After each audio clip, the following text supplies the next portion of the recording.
Hi everyone, welcome back to our channel.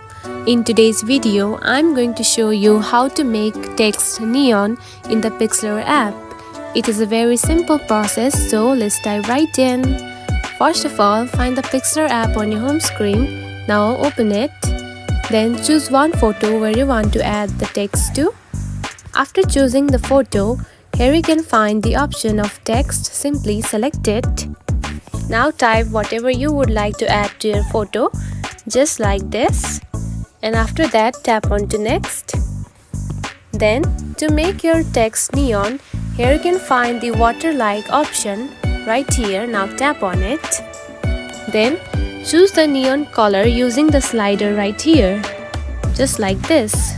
Now choose the neon color and then simply tap on it, which one you would like to add, just like this.